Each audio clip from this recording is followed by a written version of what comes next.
Hello, ladies and gentlemen, and welcome to another episode of Zooming into Radio with Pastor the DJ. And once again, we've got a guest this week. And today, we're going to sit down and a chat about radio with Dicksy Ngqula. Uchezi bafundini inzalelwane yangapha yayingqushwa ihambe kuyibiza ngebhongo ngoba yamenza kakade lo mntu anguye. That's who we're chatting to namhlanje. By the way, before everything else, don't forget to subscribe as well as like this page. Cheers, manubamgele ku Zooming into Radio. How are you today? Mkwathi ndiyabulela. Iphilile man. It's a pleasure.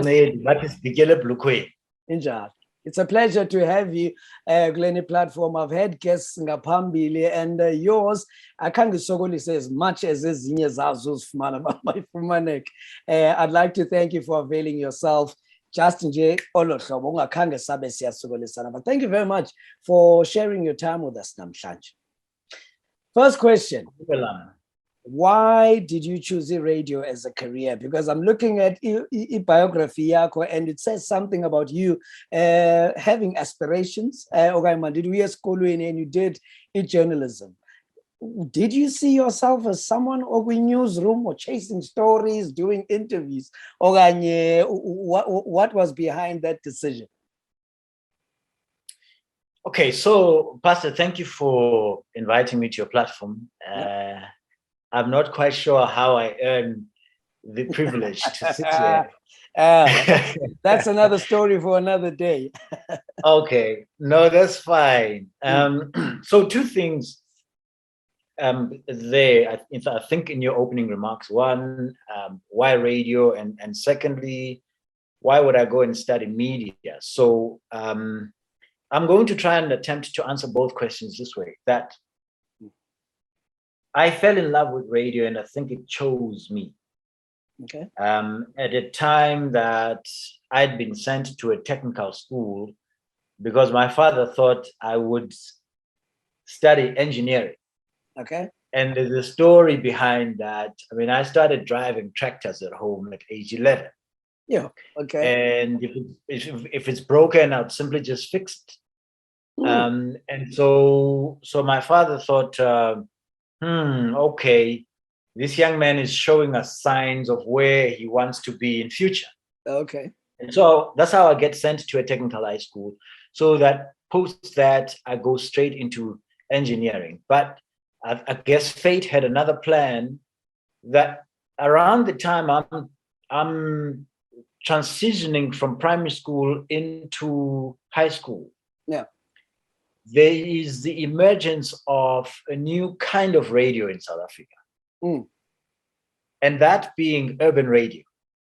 So the launch of CKI in the Eastern Cape, for those that come from other parts of the country, CKI was like the radio bop of the Eastern Cape. Yeah.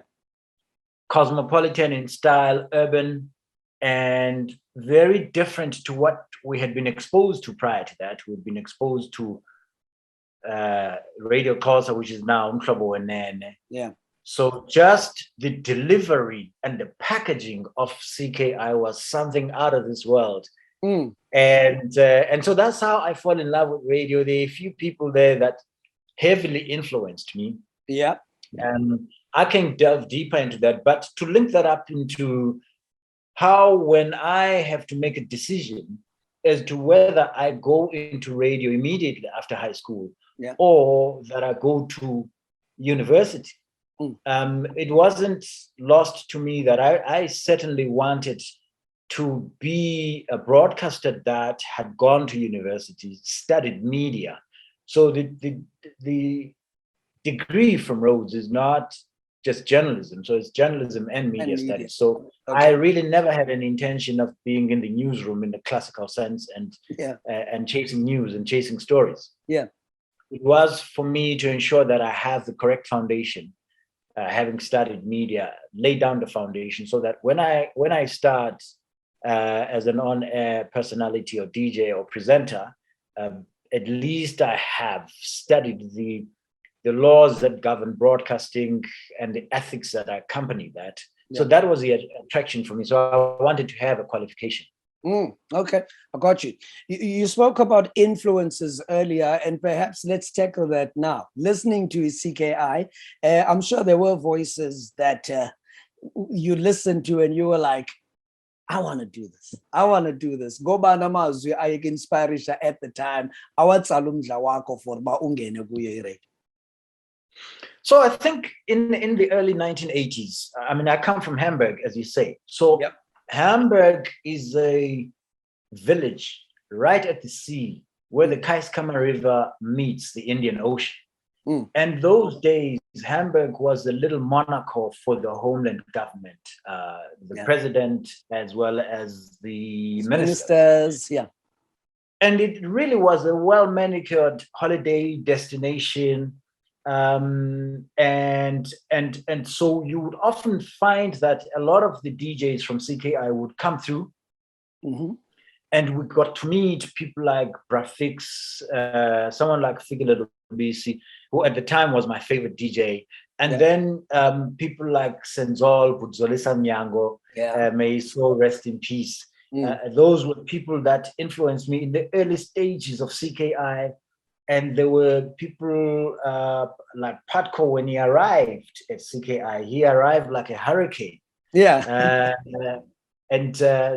know, when Patko arrived, he was really a breath of fresh air. And to listen to these guys who were doing radio very differently.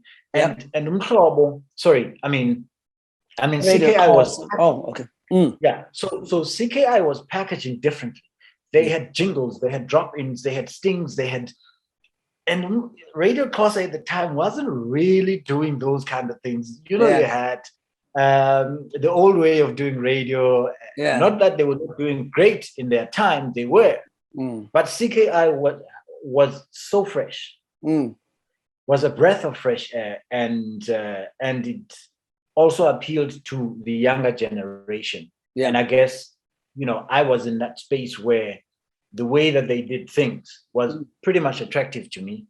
And so the year I do matric, I decide I'm going to go and see this thing.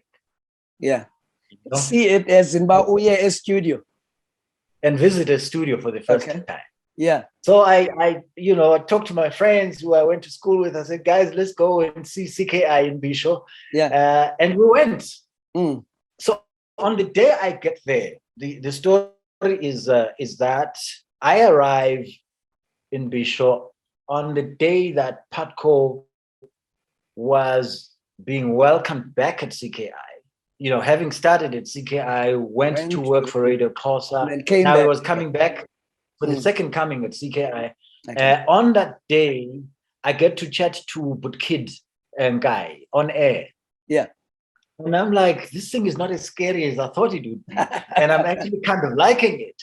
So I somehow make my way to befriend both Patko as well as Senzol. Senzol at the time is sort of in the higher echelons of CKI. He and Butfigile are the people running CKI.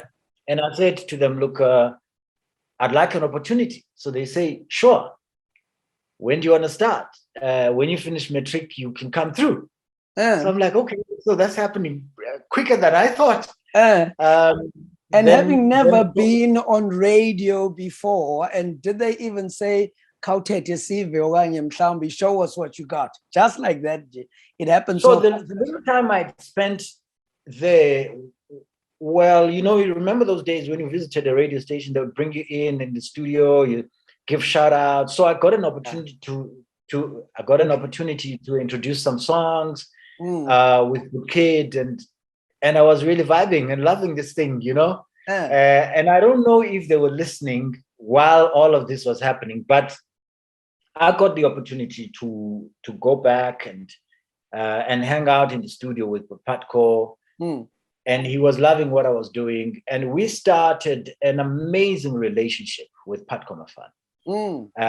That although I declined to start on air officially post-matric because I knew I wanted to go to university, I then established a relationship with CKI where whenever I'm on vacation, from university, I would be at CKI doing co-hosting with Patco, his afternoon drive show. So that introduced me to daytime radio immediately, and I was privileged, honestly, to be allowed to be on air on a primetime show, having had no training prior to that. And Patco would give me the free will to do things, choose songs, introduce songs, and ask questions when I had questions.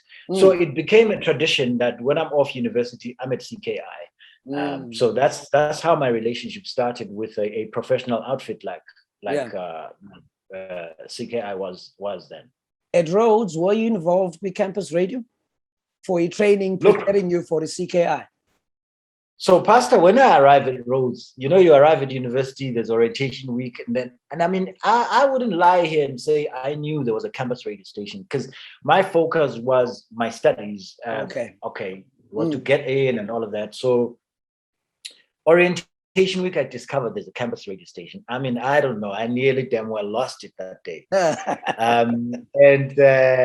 I wanted to find out when the auditions are going to be, and I went in for auditions. They accepted me, which then meant that during my entire duration at university, I'm on air at campus radio, RMR, and when I'm off university, I'm on air at CKI. So throughout those years, I was always on radio, whether it's June, December, or when I'm at university. Yeah. So I think that really laid down the foundation for what was later to come then. Now there's a gap. In fact, there's something and I can go for it was expected in Dogba Upuma Gwako, or one would expect that you're going directly to CKI. And that never happened. Instead, you went to Capital Radio. Tell us more about that. When's the Gandona? So, those days when you're doing your final year, there are people who come to recruit. I find myself being booked on a flight to go and do an interview in Cape Town for one of the automakers to be in the marketing division. So I do this. But I remember being told that I'm accepted for this thing. And I'm flying back to PE so I can go back to Grahamstown. And it dawns on me that, listen, man, you went to university to study media so you can play in the media space. What the hell are you doing trying to market cars? So I really decided then, because it was October in my final year, and I thought, let me intensify my search to really engage with one of the radio stations at the time. And my target was specifically CKI, Capital Radio, or Radio Bob.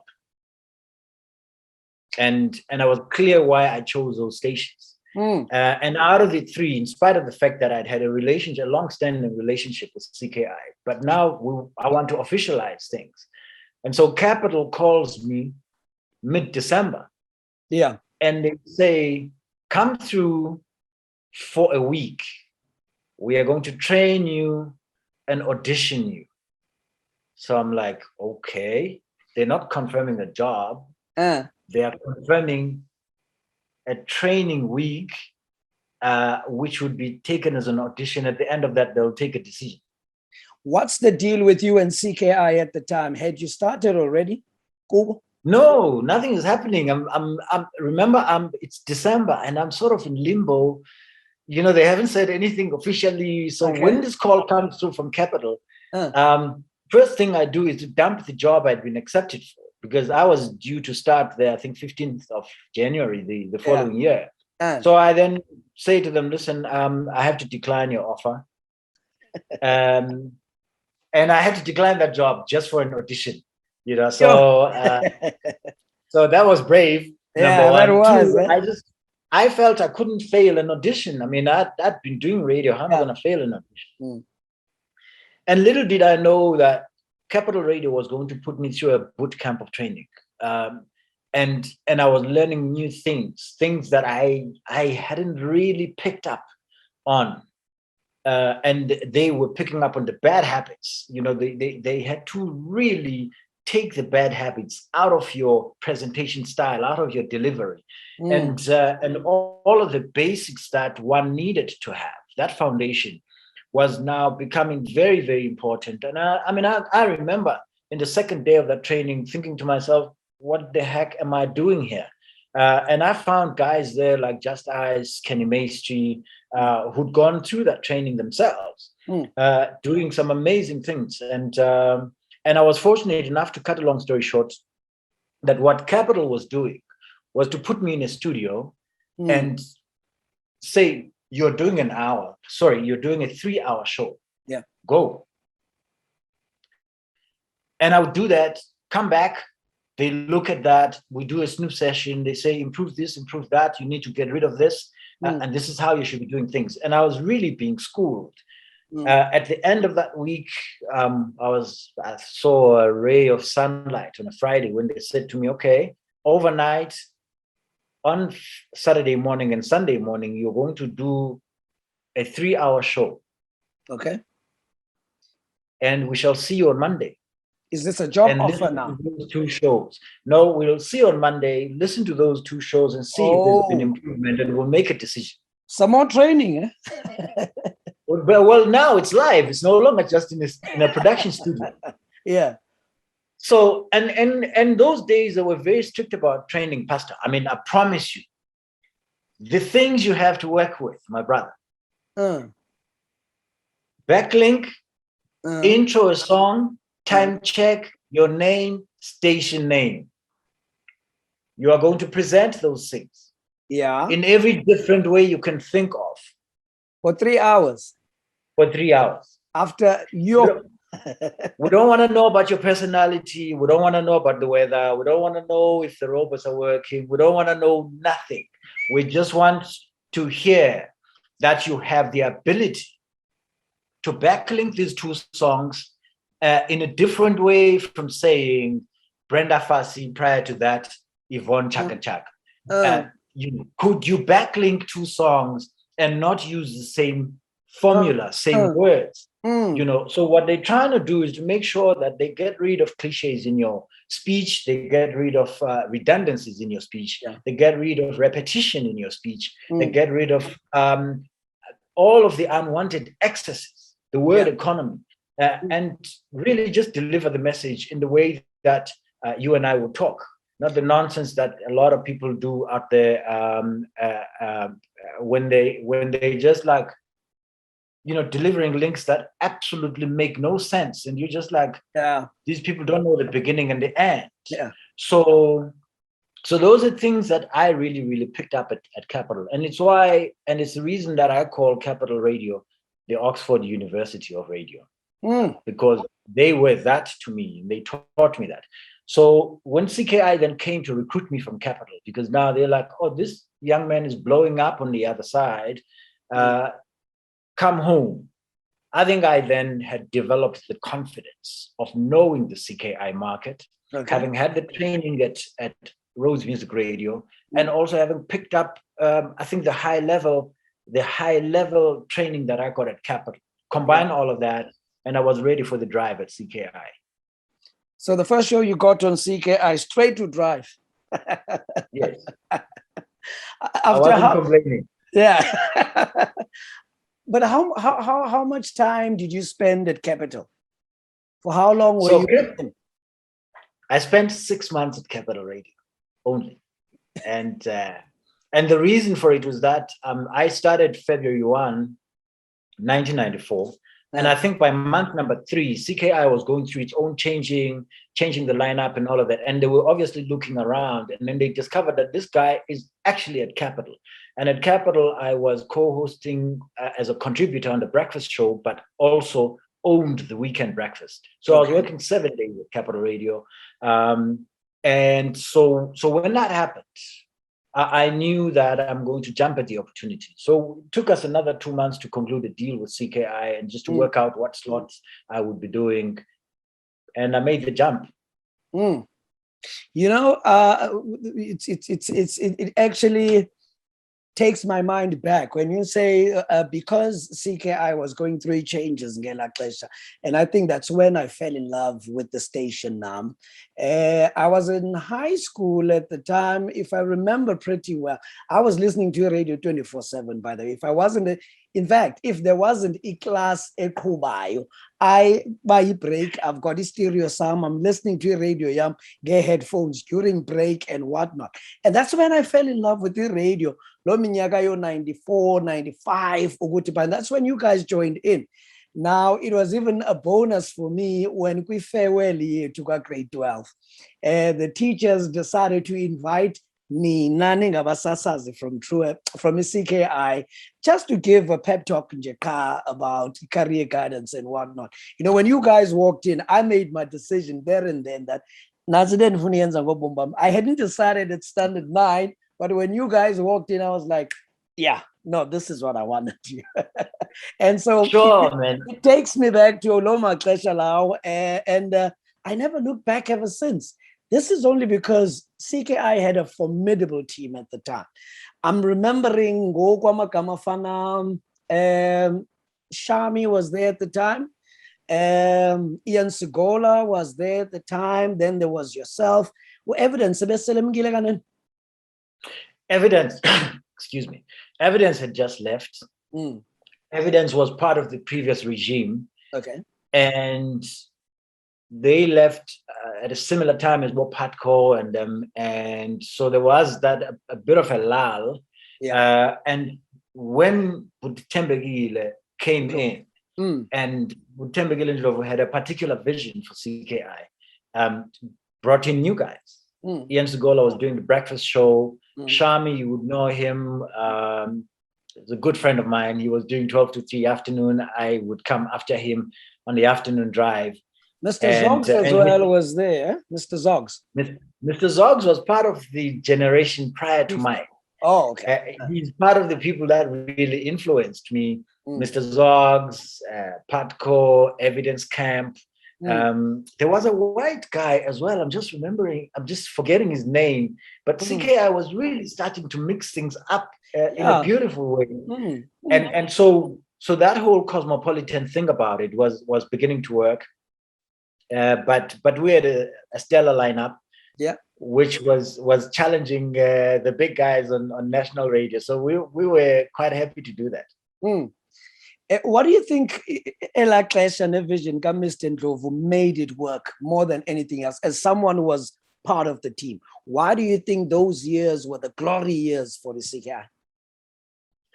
You know, CKI, this particular phase of CKI happens at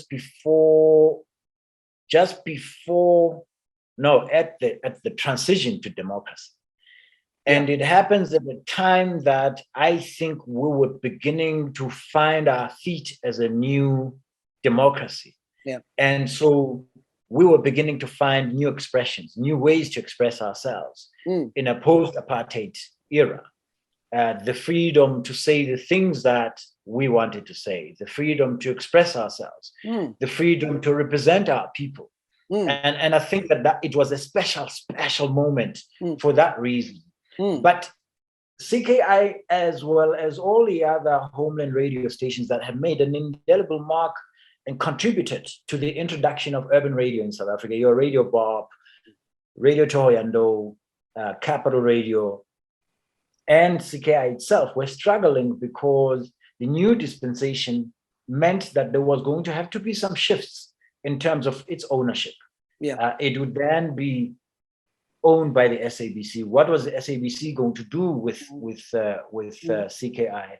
And we had heard that, you know, these stations are going to be closed down. And it's actually part of the reason that we decided to leave, some of us, and move to Johannesburg, because it wasn't quite clear what those platforms were going to be doing or what their purpose was going to be moving forward. But it was certainly a special moment in that, you know, the stations were beginning to be run as commercial standalone entities that can sustain themselves. And I think that in itself is very special, you know, but 1994-95 was a special moment in the history of South Africa.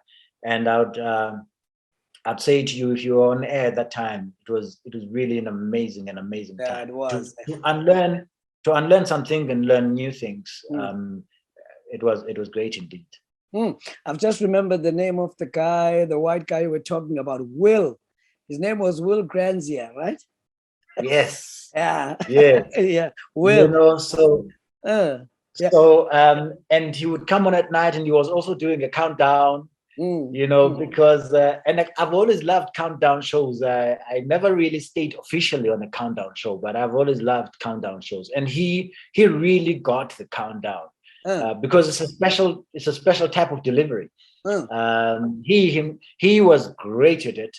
People like Steve Bishop at Capital Radio was, for me, the countdown king. And Vito Makaza in the old days of Radio Kosa on Umhlobo.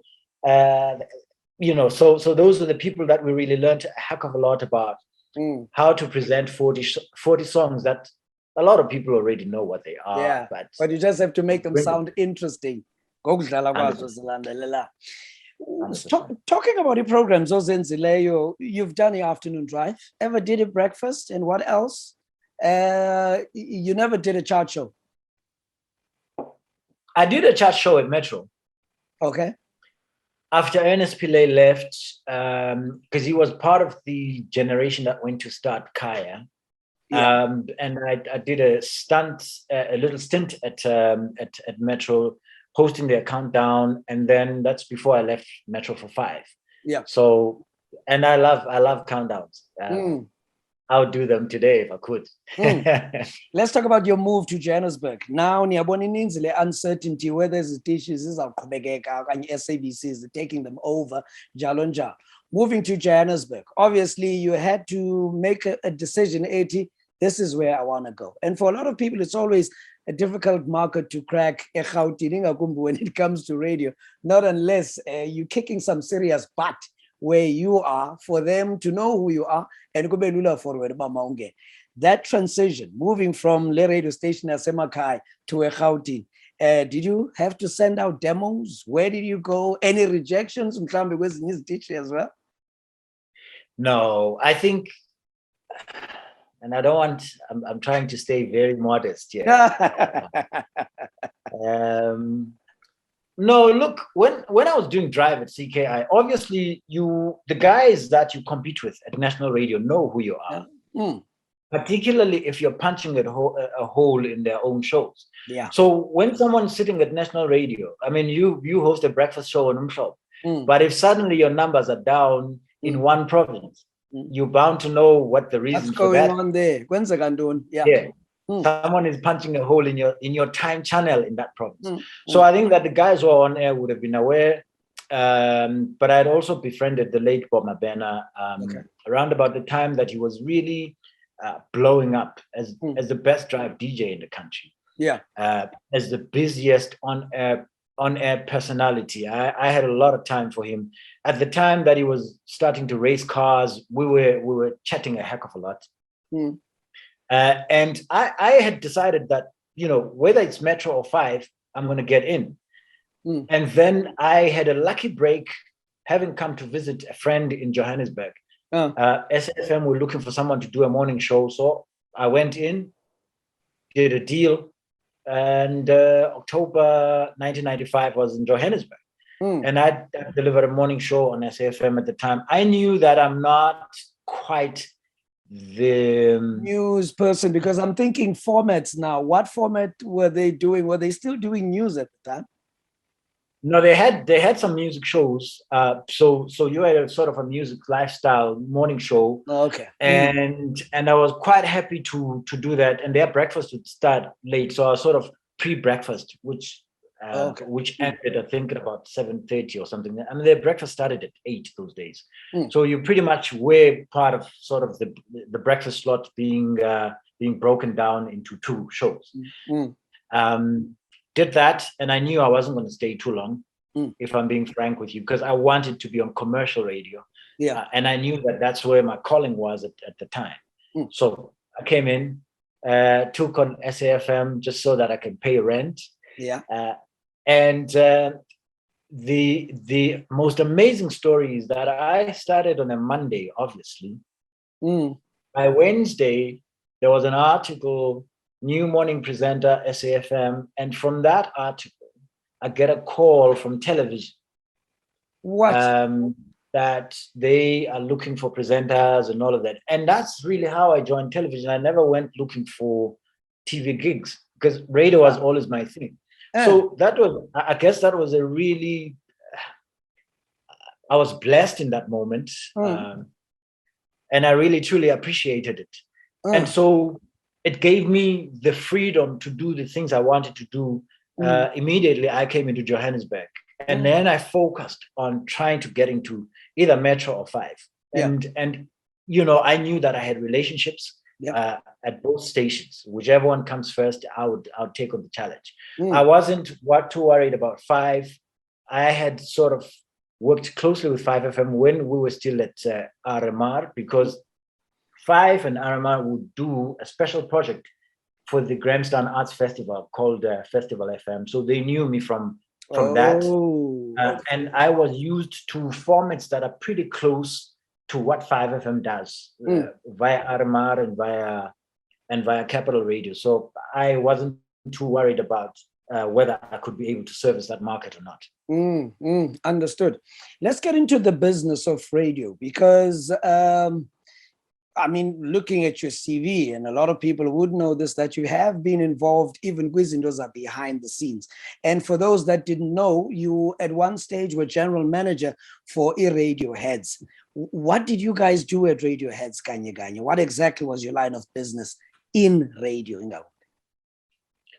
So Radioheads was a very special project. And for me, it represents the first opportunity to work the business of radio, because I think, Pastor, it should be important for all of us who converse about radio, those of us who study radio at all times, that we don't just end at complaining about the state of radio, but we must also be in a position to offer solutions. So Radioheads was, if you look at the landscape that is radio, typically you have radio stations or radio owners who will be represented by a media sales house, so that they can attract advertising, they can package advertising packages and all of that, and sell airtime. Okay? Loosely, that's what happens on one side of the table. On the other side are agencies and their clients, the people that advertise on radio. And usually the sales houses are aligned to a media owner, or in other instances, maybe not. But there's always that bias that a sales house is only going to talk to a client about its own platforms. What we identified was an opportunity for an entity that can play in the center. So what it does is it's going to go to client and say, you're looking to drive sales. You're struggling to drive sales. Sure, we can help you drive sales, but your audience is sitting at 947, at 5FM, at Jacaranda, at Heart. At Algoa all of them as well. All Algoa, all of them are owned by different media owners. But that's where your audience is. So we are going to free you from the clutches of having to only converse with the sales house that represents that media. We have a solution for you, but your solution, its strategy is driven exactly where your target market is sitting. Okay. So we're basically independent, and that's what we were doing. So we at the time we're really brilliant at coming up with direct response strategies, and some of the things that some of our old clients were doing then in the mid 2000s are still doing today, as well as branded content. Branded content is the thing that really allows you to take advertising messages and make them part of normal conversation on radio. That's the simplest way I can explain it. Okay. So there are various tactical things you can do around branded content and content syndication. So we began to do syndication of content. So I could place a program that runs on Algoa, OFM, Heart, Kaya. You know, we're the first people to do that in the country, and just make sure that we package it in a way that makes sense. It's a win-win situation for the media owner and ourselves, as well as the advertisers, sponsors that we bring on board. So that's the thing that we were doing. You also imaging as well in radio. You also did imaging packages for stations as well. It was part of the fact that we had the ability to do those things. You know, when you're producing major promotions for radio stations, you must be able to ensure that your production guy knows that this thing that you're producing, this promotion, can sit on umhlobo, and not sound foreign to the rest of the station imaging at umhlobo.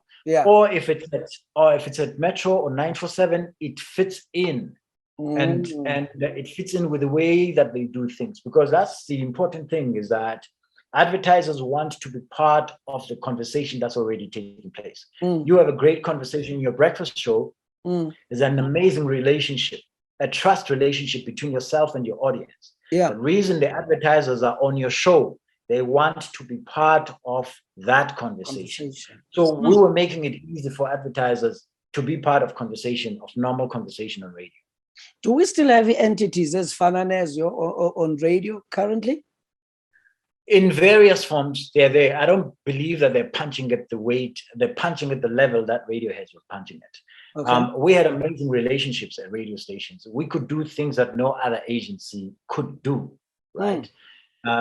We could, because of relationships, you know, we could go in and design a Cum Builder, for instance. A Cum Builder is a major promotion that just happens to, while it heightens and delivers on the brand's objectives, but at the same time, it helps the radio station build its audiences and ensure that audiences are listening for longer.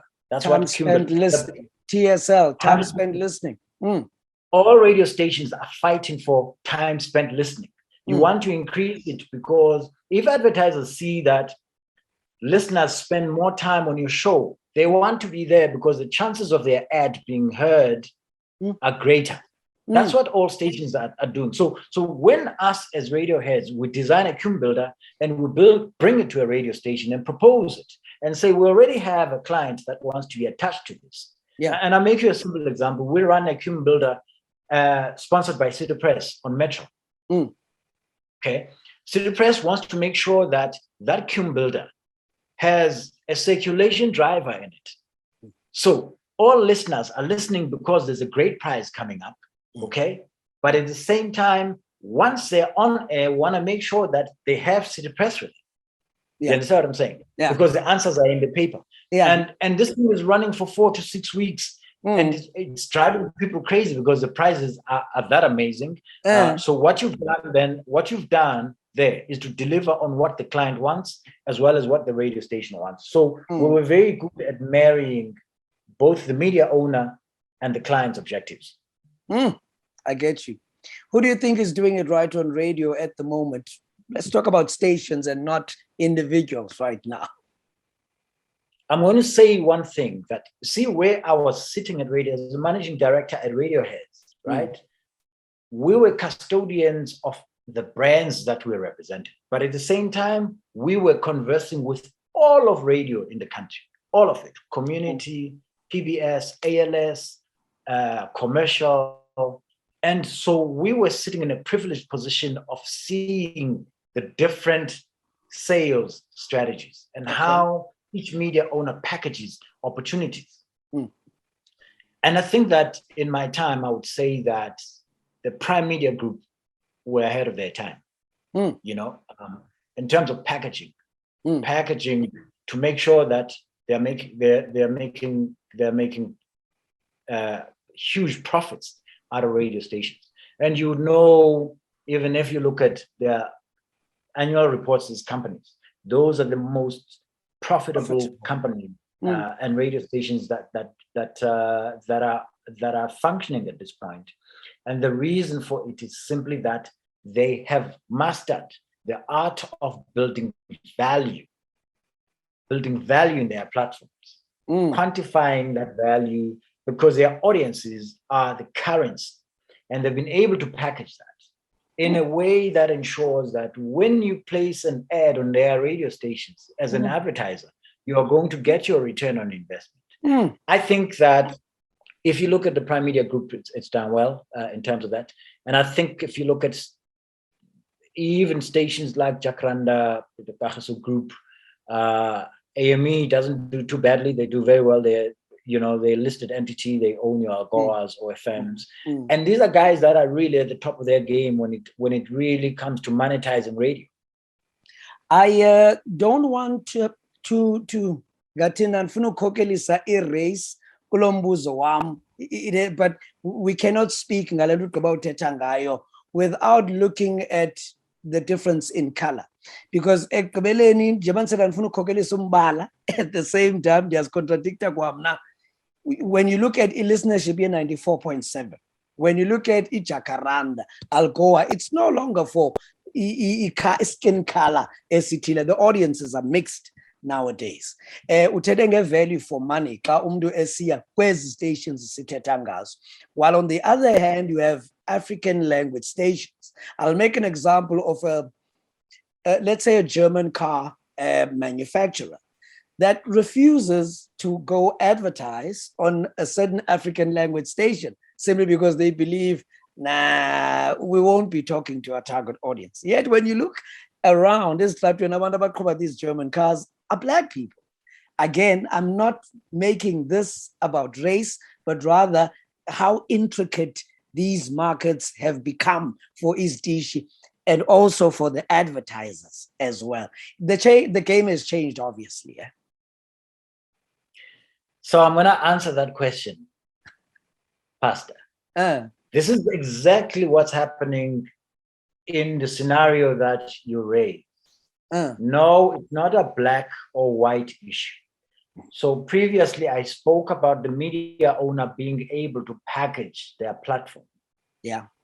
And show the advertiser that, listen, if you go with me, there's value for money. Yeah.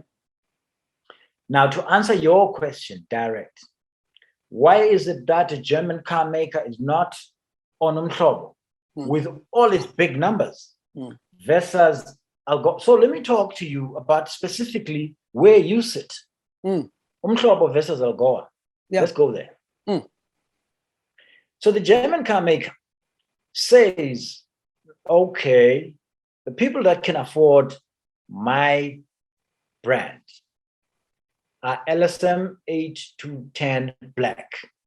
Okay, I could talk SEMs if you want, but LSMs are still accessible to a lot. Yeah.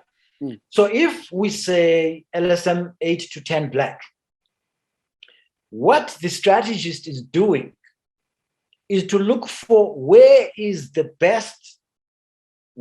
my target market and where can I find it at best value with minimum wastage. Okay. Now that's the key word, wastage, my brother. Okay. You have 4 million listeners and you might find that out of the 4 million listeners, the filter LSM 8 to 10 Black Eastern Cape. Yeah. Makes up about 8 to 5%. Makes up, it's probably 5% or 4% of your total audience. Sure. Now the strategist then is saying, why must I pay full rate at Umhlobo when I'm looking for just 4% of their audience? Yeah. Okay. Because remember the filters I gave you is the living standard measure. They would have looked at other things like household income. They would have looked at other things like, now they're saying Black, okay. And then they say Eastern Cape as a filter. Yeah. Now you find you can't compete on return of investment with a regional like Algoa. And it's the same thing, which is why every regional radio station must stop copying the big SABC stations. And I'm just going to be frank with you. Yeah.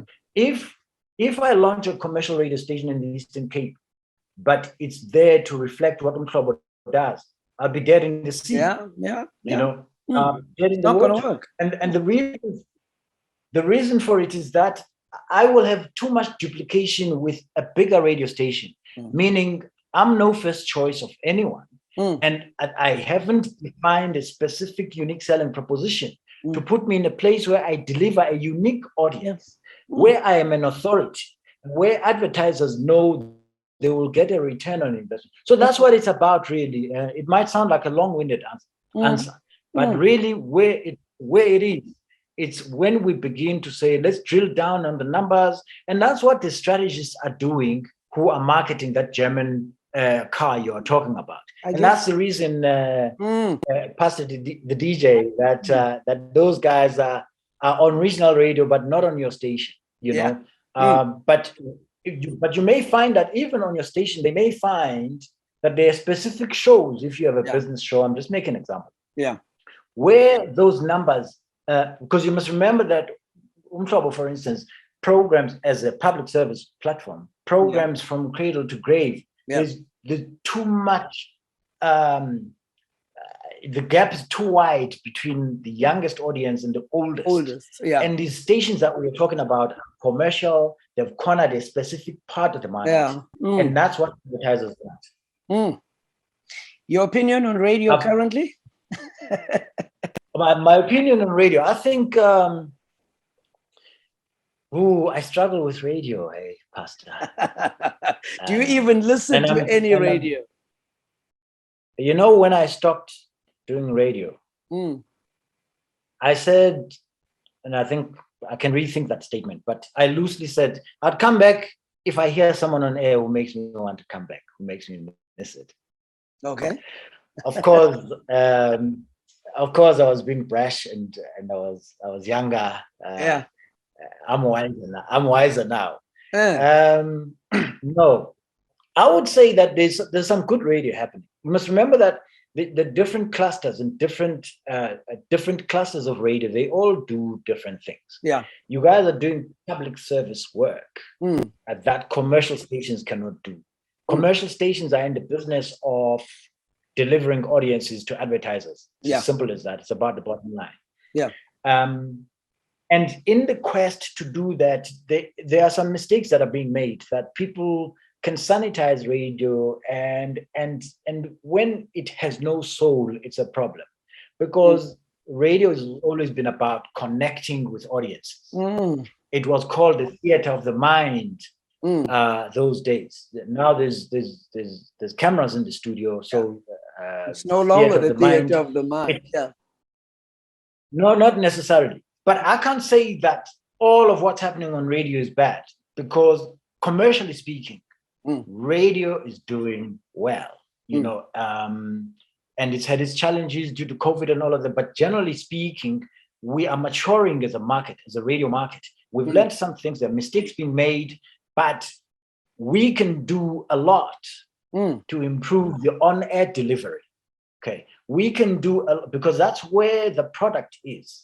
But we can do a lot to package it so that it sells better. Okay. So, and I think that a lot of the media owners are missing some key strategic things that they could do with radio to turn it around. Where a lot of newly launched commercial stations struggle. I can tell you where they struggle. You know, it's because they haven't found the things that make them very unique, so that they own a particular market, a particular corner of the market. But if you're talking on air, Pastor, I enjoy a lot of talk radio. I struggle a lot with some of the music radio. I struggle with bad delivery on air. There's a lot of it. So let's be frank about that. I struggle with drive shows, but people who get given drive shows, breakfast shows, and they don't know how to manage a clock. And you can tell this guy has never been taught about what it is to manage a clock on air. You can't tell me that, because you see, the thing to understand is that if you have an ad break coming up at 10 past and you're starting a song at 9 minutes past, what the hell are you trying to achieve? Yeah. And what's going to happen is that the adverts that were supposed to play at that time, you're skipping them. And you are then hurting the business, which pays you in the first place. And if you're doing that, by the way, you know that the strategists, the planners, the buyers that bought that airtime are going to come back and claim compensation. Now the business is losing money. Making it difficult. I think the job has got to be done. I think media owners have got to do a proper job of ensuring that people who are on air represent the business. And those people must be made to understand that they are part of the business. They must understand why certain things happen in a particular way. Yeah. Why is there 10 past, 20 past, 40, 50 break? What is it done for? You know, why it's important that campaigns are executed in the way that they were planned is to make sure that advertisers get their value. Is to make sure that that thing is executed in the way that it had been planned, because that's you are messing up your station's ability to deliver value to that advertiser. So I struggle with self-indulgence. There's a lot of self-indulgence on radio today. Of course, radio is not about notes and things you've picked up on Google and Twitter. It's about sharing your experience, personal experiences, and hope that they are relatable to your market. But please, God, please spare us the self-indulgence that goes on about people bragging about how much money they make, etc. It's absolute nonsense. It's the stuff we shouldn't be doing. You're alienating the market. You're alienating the listener. So and let's go back and teach people radio. It doesn't matter how big a name they are. Everybody needs to be taught. Ronaldo in football has a coach. For a good reason. You understand what I'm saying? For good reason, yeah. For a good reason. You know, those people serve different things. And let's teach these people why they're on air and how they should be delivering. Because if I'm thinking, I'm thinking now in terms of e-training. Are you trying to say that these stations must invest in training for their on-air staff, which is the DJs and their announcers? Well, it depends which station is about what you refer to them as, because there is an argument, Eddie, but these people are freelancers. These people are service providers to the station. Now, provide a service where that person is already completely trained and we professional. You having to train who can actually leave you whenever and just go and apply their trade somewhere else. Do you believe in that school of thought? As radio stations can't train in Ansiga e-service providers because they are independent contractors anyway. No, it's absolute nonsense to say that. It's nonsense. It's nonsense for this reason. It's true they are freelancers. They're not full-time employed. And I think that came up, particularly with the public broadcaster, sometime in the late 90s. I heard that. It's nonsense for this reason. As a media owner, your concern is to ensure that your product is incredible. You are delivering a properly packaged product. And the on-air talent is part of that product. Why would you not want to help that on-air talent? Help polish it? Because the people that are on air are talented already. So they have an instinct for radio. All you need to do is to really train them, because training alone without talent, you can have a PhD in radio, but if you have the personality of a stone, you're not going to make it. But at the same time, you can be the most, do you understand what I'm saying? You can be the most talented. And without proper training, you'll always be half the broadcaster you could have been. Okay. So for me, it doesn't make sense to say you won't train them because they are freelancers. I think that those people are the brands. And there was because you know that radio went through different phases. Okay. There was a time when they said, no, kill the personality, because the radio station is a bigger brand than the personality. But honestly speaking, you can't kill the personality. People tune to radio for you, Pastor. They remove you from breakfast show. There's going to be a dynamic shift between the station and the audience, So best make sure that you constantly polish the talent that is on air. I heard somewhere that Snoop sessions don't happen anymore. We used to have Snoop sessions every week. Yeah, people Didn't are too matter busy.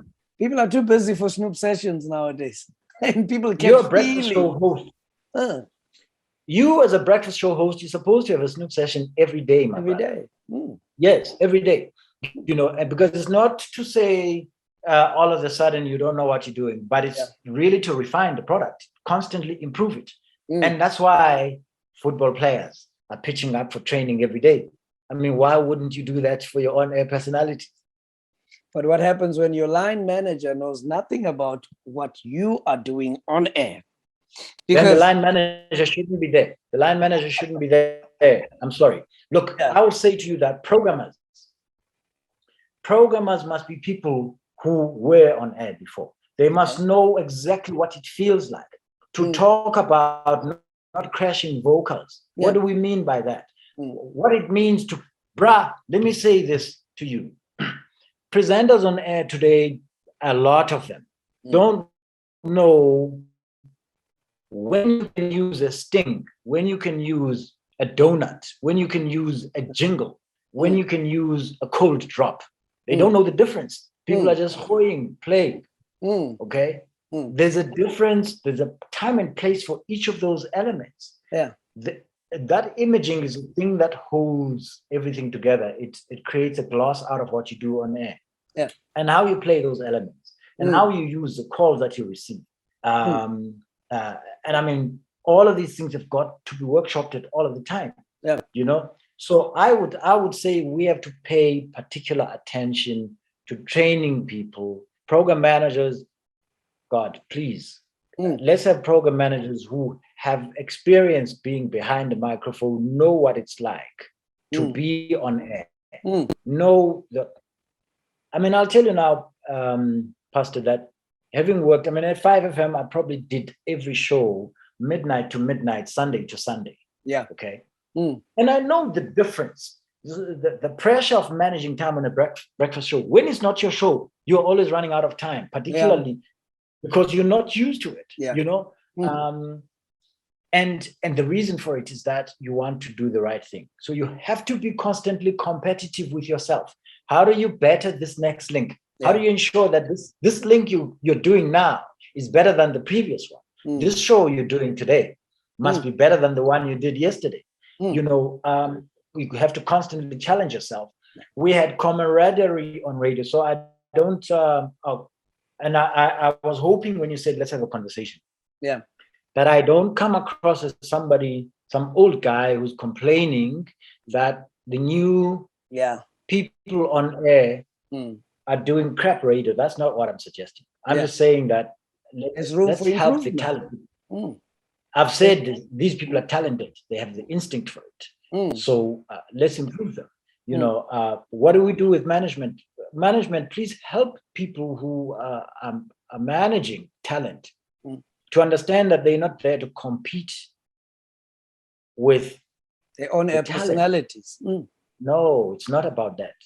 Everybody has a role to play for the success of this business, because that's what it is. Let's talk about Rhythm FM. I mean, that was the hope of the Eastern Cape. A lot of Black young guys, they had ambitions. When the news came out, they just knew this was going to be a launch pad for a lot of people. A lot of people always, well, they still have ambitions to going to Johannesburg. But at the end of the day, for me, it was what the station was going to do for the province in itself. Haven't had a commercial station, a Black-owned footy in the province, and it just fell through the cracks. But at the end of the day, I'm sure that the plans one day will maybe materialize, and maybe we'll have a product of that sort. Because you go to each and every single province, there's commercial stations, Black-owned, and they're doing well. And that's one thing in Kombasi, I need the Upper Eastern Cape industry radio. No, we do. And I agree with you totally. So, one, Pastor, I don't speak for the shareholders of Rhythm. I wouldn't want to do that. I personally played an incredible role, if I may say so myself, in together with my other partners. Yeah. In securing that license. I chaired the project team, so I contributed to the success up to licensure. Yeah. And then stepped down from it to hand over to the project team to run with the project. But that's not me absolving myself, saying what, all of us collectively are responsible to deliver that product, and to deliver that service to the people of the Eastern Cape. So all I can say is that the conversations right now have been resuscitated, and I think that there's a glimmer of hope that we can launch that product. Because I think the challenges that were there have been resolved to a large degree. Okay. I think that we can launch that project in the not too distant future. But I can't give further detail other than that. No. Of course, rhythm would have been an amazing thing to bring a different challenge to the province, because it would have cornered its own market. And I think we're going to be in there with your Algoas, and of course doing our own thing, cornering the market, because we were going to be covering the province from the southernmost part to the northernmost part. That was our intention, to really cover all the major centers. And I think it'll still happen. So don't lose hope.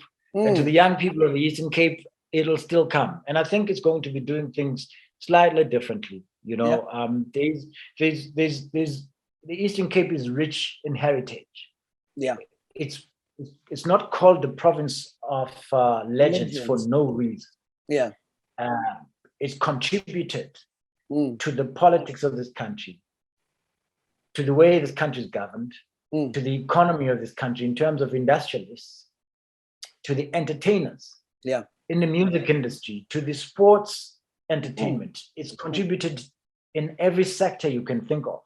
It's a shame that we can't have a platform like that, or we didn't have or couldn't have a platform like that sooner.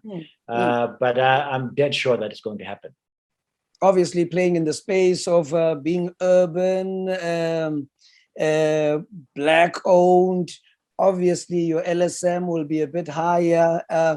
Not a threat to Mhlobo or anything. I'm asking this question because I'm trying to make those who would be interested in joining the station to know what kind of monster they will be getting themselves into or involved with. But will it be an urban commercial station?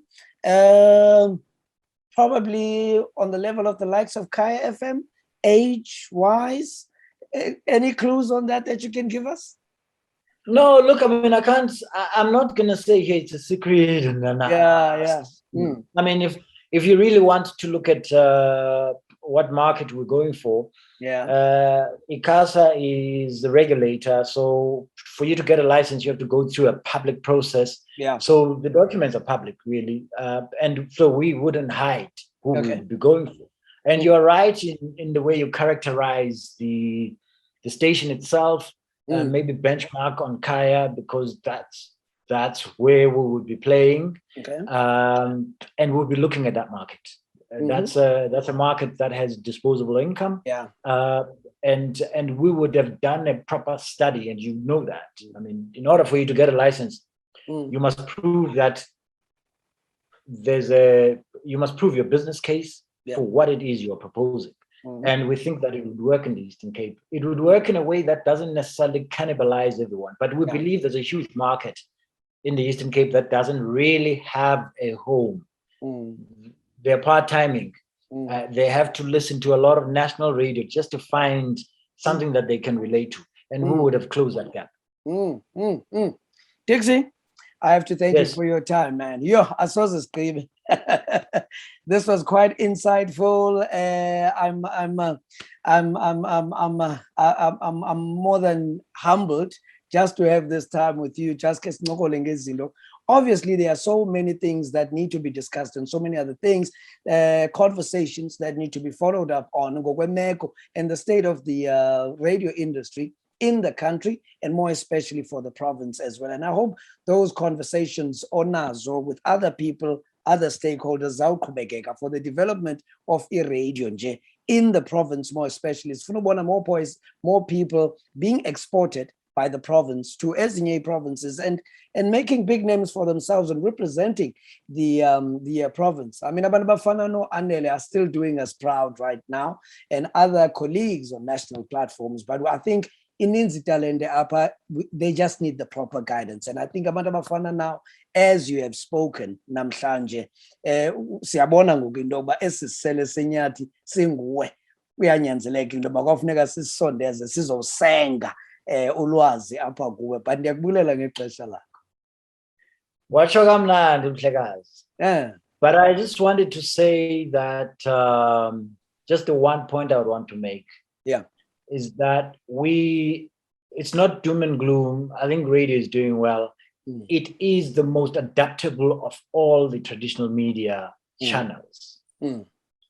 And which is the reason, if you are blessed to get an FM license, that you realize your business is not FM and your business is not on air, because that brand can live on air, on the ground, online, in merchandising. Can you see I'm building multiple channels off of just one brand? Yeah. So you can have a multi-channel brand that's born off a radio brand. And so we mustn't be threatened, those of us that are in radio, we mustn't be threatened by new media and podcasts. Radio is the best at embracing and working with these new mediums that have been brought about by technological advances. And we must welcome that. I welcome that. And I hope that our radio, particularly in the country, begins to transform in that direction.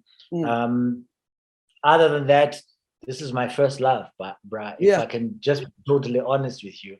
And I thank you for your time. And I think that, secondly, I must just congratulate you on what you're doing, on picking the brains of people who have the experience, who have played in the space, who have something to say about it. And I want to encourage peers in the industry to push more for solutions.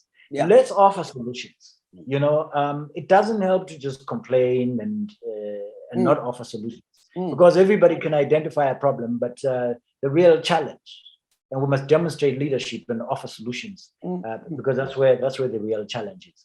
But I thank you for your time, and I thank you for your audience, and I hope somebody picks up something nice and positive about radio. It's the #1 communication medium in the world. Thank you. Thank you very much, ladies and gentlemen. That was Dicksy Ngqula. By the way, don't forget to like the page and, of course, do subscribe. Thank you very much. Until next time.